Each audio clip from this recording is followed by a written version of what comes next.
Ini ada pertanyaan yang pertama nih masuk. Afwan mau tanya, bagaimana caranya terlepas dari kemaksiatan dan bagaimana menyadarkan diri kita kalau yang kita lakukan benar-benar salah dan hal itulah yang mengganggu hafalan kita. Ya, gimana caranya terlepas dari kemaksiatan? Pertanyaan yang sering disampaikan ya. Jadi salah satu yang diajarkan oleh para ulama yang harus kita miliki itu sifat muraqabah. Apa sifat apa? Apa artinya? Ya, selalu diawasi oleh Allah Subhanahu wa taala.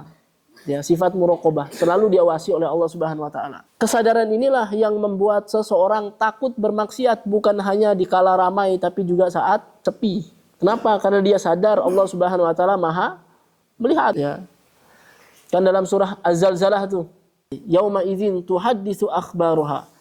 Pada hari itu akan disampaikan semua yang terjadi di dunia ini. Siapa yang menceritakan? Semua makhluk Allah Subhanahu wa taala termasuk bumi, karena bumi ini sebenarnya CCTV Allah Subhanahu wa taala.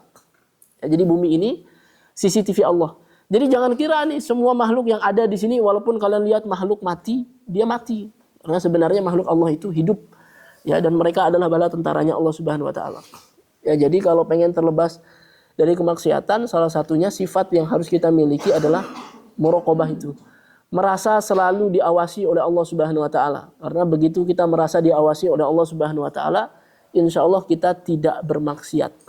Gitu ya. Dan memang karena maksiat itu yang nanti akan banyak mengganggu hafalan. Ya, jadi makin banyak maksiat biasanya hafalan itu masih terganggu. Kenapa? Karena kata Allah, la yamassuhu illal mutahharun. Tidaklah Al-Qur'an itu disentuh kecuali oleh yang suci. Yang surah Al-Waqiah nih. Ya, walaupun kalimat ini merujuk pada Al-Qur'an itu hanya dibawa oleh para malaikat. Ya. Karena apa? Hanya para malaikat yang disucikan. Nah, tapi kita bisa ambil pelajarannya bahwa kalau kita mau hidup bersanding sama Al-Qur'an, maka tidak ada pilihannya kecuali kita juga harus membersihkan hati kita. Karena Al-Qur'an tidak akan masuk ke dalam hati yang kotor. Jadi biasanya Al-Qur'an tuh sebenarnya Al-Quran itu kan jodohnya hati, pasti masuk ke dalam hati kita. Tapi kalau hatinya kotor, pasti Al-Quran nggak akan masuk, nggak akan masuk. Atau hati kita sudah penuh sesak dengan banyak kemaksiatan. Ya, nah itu yang bikin Al-Quran nggak mudah masuk. Ya. Terus bagaimana cara menyadarkan diri kalau itu yang kita lakukan benar-benar salah? Nah, itu cukup kita berpedoman pada Al-Quran dan As-Sunnah. Apa yang Allah Subhanahu Wa Taala larang, maka itu pasti satu kemaksiatan. Gitu ya. Makanya banyak belajar. Apa motivasi antum untuk tetap murojaah? Nah, apa motivasinya? Ya, maka penghafal Quran itu harusnya nggak butuh motivasi untuk murojaah. Cukup dia sadar bahwa dia penghafal Quran, maka penghafal Quran harus bersama Al-Quran. Karena begitu penghafal Quran tidak mau bersama Al-Quran, dia bukan lagi penghafal Al-Quran. Ya, motivasinya salah satunya kalau mau ambil ya surah Az-Zukhruf itu ayat 40-an, 41 atau 42. Ya, kata Allah Subhanahu wa taala, "Fastamsik billadzi uhiya ilaik innaka ala siratim mustaqim wa innahu ladzikrul laka wa liqaumika wa sawfa tus'alun." Coba ada yang cari itu ayat berapa? Yang hafal surah Az-Zukhruf. Cari ayat berapa nanti biar dicatat. Ya, kata Allah, pegang teguh apa yang sudah diwahyukan kepadamu, ini Al-Qur'an nih. Innaka ala siratim mustaqim, maka engkau berada di jalan yang lurus. Jadi selama kalian berpegang teguh sama Al-Qur'an, maka kalian berada di jalan yang lurus. Dan ayat selanjutnya kata Allah, wa innahu ladzikrul laka. Sesungguhnya Al-Qur'an ini peringatan untukmu, wali qaumika, dan untuk kaummu, wa sawfa tus'alun, dan kamu akan ditanya. Jadi nanti di hari kiamat kita ditanya enggak tentang Al-Qur'an ini? Ditanya sama Allah. Ya, bukan hanya penghafal Quran, semua yang diwariskan Al-Quran, yaitu orang-orang mukmin, ditanya sama Allah Subhanahu wa taala, apa yang sudah kamu lakukan atau kamu perjuangkan dari Al-Quran dalam hidupmu? Kamu sudah ngelakuin apa aja? Apakah kamu sudah pakai Al-Quran ini sebagai petunjuk? Nah, itu ditanya. Ya. Jadi kalau penghafal Quran akan ditanya, yang tidak menghafal Quran juga akan ditanya. Kalau penghafal Quran, insya Allah masih punya jawaban. Ya Allah, kami sudah berusaha menghafalkannya. Jika nanti ditanya lagi, dijaga enggak? Ya. Jadi semua hal tentang Al-Quran itu akan ditanya. Nah, orang-orang yang meninggalkan Al-Quran itu diceritakan dalam surah Toha. Dapat raka ayat berapa tadi? Ya, benar ya. Jadi yang tadi surah Az-Zukhrufnya ayat 43 dan 44. Jadi kamu akan ditanya tentang Al-Quran ini. Wa sawfa tus'alun. Nah, selanjutnya surah Toha. Cari itu ayat berapa tuh? qala rabbi lima hasyartani a'ma wa qad kuntu basira. Nah, dari ayat sebelumnya itu tuh. Jadi nanti kata Allah Subhanahu wa taala, ada orang yang di hari kiamat dibangkitkan dalam keadaan buta. Kemudian dia protes sama Allah, qala rabbi lima hasyartani a'ma wa qad kuntu basira. Ya Allah, kenapa engkau kumpulkan kami atau bangkitkan kami dalam keadaan buta padahal dulu kami di dunia bisa melihat? Nah, jawabannya kata Allah, qala kadzalika atatka ayatuna fanasitaha wa kadzalika al-yauma tunsa. Begitulah karena dahulu telah datang ayat-ayat kami dan engkau melupakan ayat-ayat kami, maka pada hari ini engkau pun akan dilupakan oleh Allah Subhanahu wa taala. Jadi, siapa yang dengan sengaja melupakan hafalannya, melakukan Al-Qur'an, maka di hari kiamat dia dilupakan oleh Allah Subhanahu wa taala. Pertanyaannya, kalau hafalan hilang dosa apa enggak? Kalau hafalan hilang dosa apa enggak? Enggak dosa hafalan hilang itu. Dan itu wajar. Namanya ngafal Quran itu sepaket dengan lupanya. Enggak ada orang ngafal Quran itu enggak pernah lupa. Mustahil. Ya, mustahil.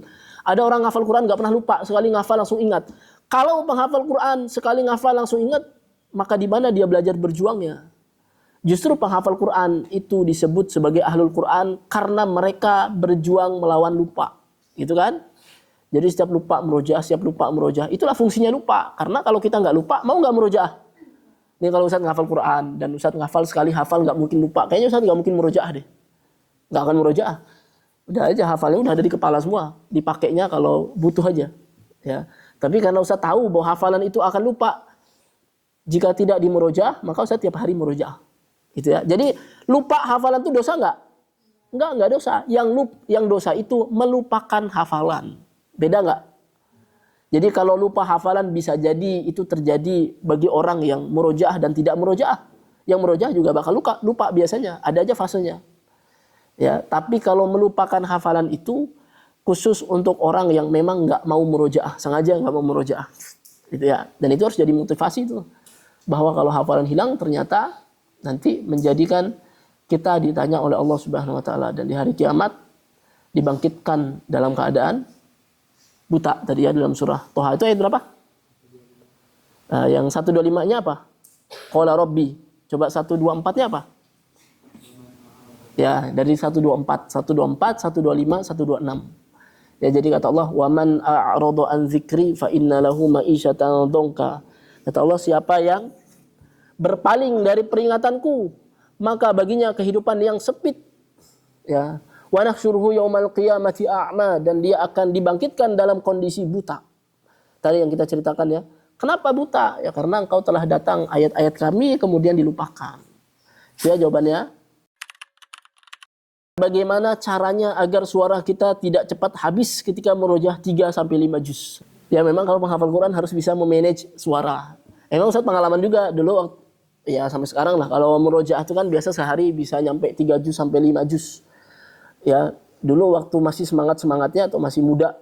Sekarang juga masih muda kan. Waktu dulu saat seumuran kalian ya, anak SMA nih. Oh, itu murojaahnya pakai suara yang keras. Ya, saya qulu sufahau sampai pakai urat. Urat di leher. Oh, tapi capek beneran. Jadi biasa kalau udah malam tuh udah capek banget.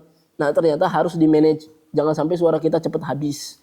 Padahal kita butuh suara ini sepanjang hari, sepanjang waktu, sepanjang tahun, sepanjang minggu, selalu harus kita pakai suara ini kan. Makanya waktu murojaah suaranya setengahnya, ya setengah berbisik. Jadi ya suara keras itu hanya dipakai waktu kita sedang setoran ke guru. Kenapa? Karena guru akan memeriksa setiap detail huruf makhraj sifatnya. Ya, makanya pakai suara yang lantang. Ya, tapi pas murojaah sendiri biar hemat suara atau pas lagi tasmi banyak simaan, maka pakailah murojaah dengan suara setengah berbisik. Ya, setengah berbisik. Gimana caranya? Coba contohin. Tilka rusulu faqbalna ba'dhum. Pokoknya terdengar kita aja cukup. Ya, lebih-lebih dikit nggak apa-apa. Kecuali memang suaranya kuat. Ya, kalau Ustaz biasanya jarang sih suaranya pelan, kalau merojaah agak keras. Karena itu udah biasa, jadi udah nggak terlalu habis suaranya. Udah cukup lah tiap hari kayak gitu. Ya, yang kalau yang belum biasa pakai suara setengah berbisik. Ya, yang penting terdengar suaranya.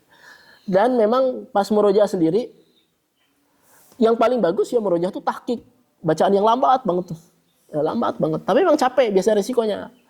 Nah, minimal kalau mau murojaah sendiri, minimal pakai tadwir. Tadwir itu agak lambat tapi nggak terlalu cepat.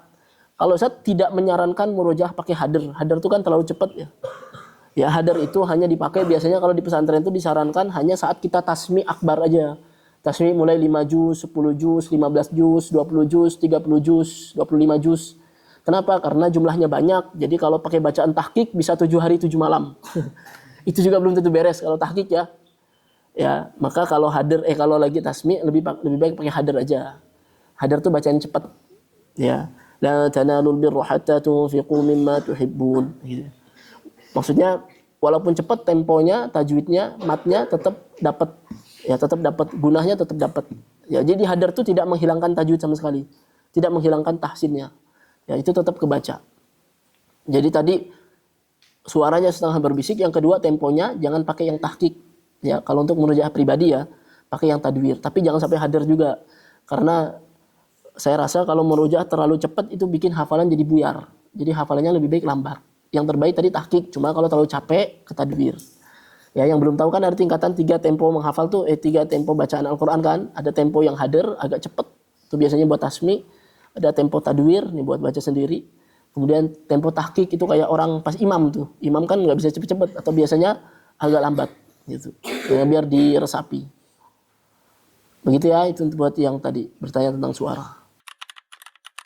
Saya usia 44 tahun, nah, luar biasa nih. Ada 40 tahun masih menghafal, 44 tahun masih menghafal. Ya. Semenjak semangat menghafal dan murojaah wasilah tulisan-tulisan antum. Wah, Masya Allah ya. Pembaca berarti ya. Tapi tilawahnya jadi terbengkalai. Bagaimana solusinya? Nah, saya selalu sarankan bagi penghafal Quran tuh, seandainya dia nggak punya waktu untuk tilawah secara khusus, tilawah ini yang kita baca dari Al-Quran, kemudian kita urutan dari juz 1 sampai 30, itu nggak masalah bagi penghafal Quran. Ya. Jadi penghafal Quran seandainya pun dia mencukupkan diri dengan murojaah nih, murojaah dan ziyadah, maka itu sudah mencukupi bagi dia. Sudah mencukupi bagi dia. Karena baca Al-Quran itu mau di juz yang manapun diulang berkali-kali, pahalanya dihitung per huruf. Ya, per huruf. Jadi kalau kita baca nih satu halaman diulang 20 kali, sama kita baca 20 halaman atau satu juz, mana yang banyak pahalanya? Sama. Kalau kita lihatnya per huruf ya, anggaplah kan. Satu halaman diulang 20 kali kan sama dengan 20 halaman. Sama dengan orang yang baca 20 halaman. Ya, satu halaman diulang 20 kali atau kita baca 20 halaman, kalau ditanya mana yang banyak pahalanya, ini tanpa melihat keikhlasannya segala macam ya, kita cuma lihat ininya apa, nilai per hurufnya, maka insya Allah pahalanya kurang lebih sama. Ya, artinya sama, kita mau baca ayat yang manapun, ya, ayat yang manapun itu sama sebenarnya. Semuanya dapat pahala. Ya, karena kata Nabi, man qara'a harfan min kitabillah falahu bihi hasanah wal hasanah bi asyri amsalihha. Siapa yang membaca satu huruf dari Al-Qur'an, maka bagi dia kebaikan, yang setiap kebaikan dikali 10, dan itu hitungannya per huruf gitu.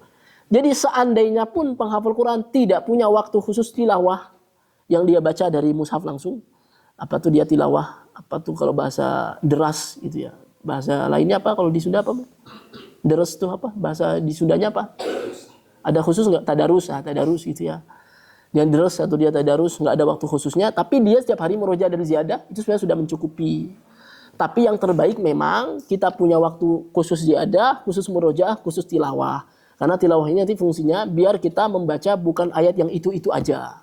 Ya. Karena kalau kita sebagai penghafal Quran cuma mengandalkan murojaah dan ziyadah, pasti surahnya itu aja kan. Yang belum kita hafal pasti nggak kebaca. Dan biasanya penyakitnya penghafal Quran itu karena dia jarang baca Al-Quran yang dia belum hafal, pas disuruh baca surah yang dia nggak hafal, nggak lancar bacaannya. Ya kan? Banyak tuh yang kayak gitu tuh. Pas suruh baca Al-Quran nih, yang bukan dia hafal, itu biasanya malah nggak lancar tuh. Ya. Nah, itu jadi salah satu penyakitnya. Makanya perlu juga dibiasakan. Ya, tapi kalau kita nih punya waktunya terbatas banget kan, ada tuh orang yang kerjanya pagi berangkat, apalagi pejuang nafkah tuh, yang biasanya berangkat pagi itu sebelum subuh udah berangkat dari Bogor naik KRL, kerjanya di Jakarta, ya kan? Kerja di Jakarta, pulangnya baru sore sampai rumah malam. Berarti kan dia punya waktu bersama Al-Quran itu biasanya terbatas banget tuh. Padahal dia pengen ngafal Quran. Mungkin sehari cuma punya waktu sejam. Maka sejam itu lebih diutamakan buat ziyadah dan murojaah. Karena dia ngafal Quran. Apa hafal Quran nggak mungkin nggak murojaah. Murojaah wajib bagi dia. Tilawahnya bagaimana? Saat dia murojaah itu sudah dihitung tilawah. Makanya nanti menyesuaikan dengan waktu yang kita miliki. Itu ya. Ada lagi nih pertanyaan. Bagaimana dengan tilawah harian? Apakah masih ada? Masih ada atau cukup dengan ziyadah dan murojaah saja? Tadi ya, kalau masih ada waktu, maka lebih baik ditambah lagi tilawah harian. Kalau nggak punya waktu lagi, karena penghafal Quran mungkin terbatas waktunya, sedangkan dia harus murojaah dan ziyadah, maka itu sudah mencukupi insya Allah. Gitu ya. Jadi sesuai dengan masing-masing.